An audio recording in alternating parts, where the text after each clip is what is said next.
Hi అండి. అందరికీ సుపరిచితులు నాగరాజ్ గారు. నా ఇంటర్వ్యూస్ అన్నీ చేస్తూ ఉంటారు. మీకు అందరికీ తెలుసు.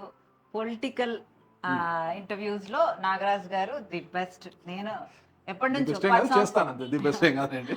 ఎప్పటినుంచో 10 ఇయర్స్ నుంచి నేనైతే మిమ్మల్ని ఫాలో అవుతున్నాను. Thank you madam, hi thank you. అండి. Hi ma'am, hi ma'am. So diet చేయలేరు అని నాకు అంటే నా ఇంటర్వ్యూస్ చేసినా డైట్ చేయలేక నా డైట్ చేయలేదు. ఇప్పుడు ఈఎంఎస్తో పాటు స్కిన్ టైట్నింగ్తో పాటు మోడరేట్ డైట్ ఉంది కాబట్టి వచ్చేసారు. సో తన రిజల్ట్స్ కూడా నేను పోస్ట్ చేస్తున్నాను. నాగరాజ్ గారు ఒప్పుకున్నారు. Thank you. స్టమక్ వచ్చేసి 39 ఉంది, వేస్ట్ వచ్చి 42 ఉంది, అండ్ హిప్స్ వచ్చి 41 ఉంది.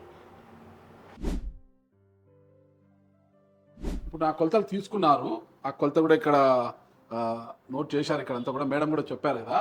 ఆ కొలతలు నెక్స్ట్ వీక్ ఎలా ఉంటాయో చూద్దాము. ఎందుకంటే నేను బాగా కనిపించాలనేదే కాదు, ఆరోగ్యంగా ఉండాలనుకుంటున్నాను అన్నమాట. నేను ప్రతిరోజు ఆరోగ్యంగా, ఎలాంటి అనారోగ్య సమస్యలు లేకోకుండా ఆరోగ్యంగా ఆరోగ్యంగా ఉండాలంటే ఏం చేయాలంటే విలీలా గారి దగ్గరికి వెళ్తే ఖచ్చితంగా ఆరోగ్యం దానంతా అదే పెంపొందించబడుతుంది అనేది విన్నా నేను. అంటే నేను ఇంటర్వ్యూలు చేస్తుంటాను, కానీ నేను చాలా మందితో అడిగాను అనమాట, ఇంకెందుకు నువ్వు ఆరోగ్యంగా ఉండాలనుకుంటున్నావు, నువ్వే ఇంటర్వ్యూలు చేస్తుంటావు కదా, మేడం దగ్గరికి వెళ్తే చాలా బాగుంటుంది అంటే నాకు తెలిసిన వాళ్ళు చాలా మంది ఇక్కడ డైట్ తీసుకున్నారు కాబట్టి వాళ్ళందరూ చెప్పారు.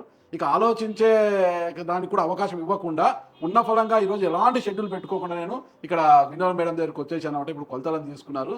నా ఆరోగ్యాన్ని పరిరక్షించడంతో పాటు నా వెయిట్ని కూడా తగ్గించే పనిని మేడంకి అప్పగించేశాను. విలీలా గారు అయితేనే కరెక్ట్ డైట్ ఇస్తారని నమ్మి ఇక్కడికి వచ్చాను నేను. సరికొత్త డైట్ కూడా కనిపెట్టారు.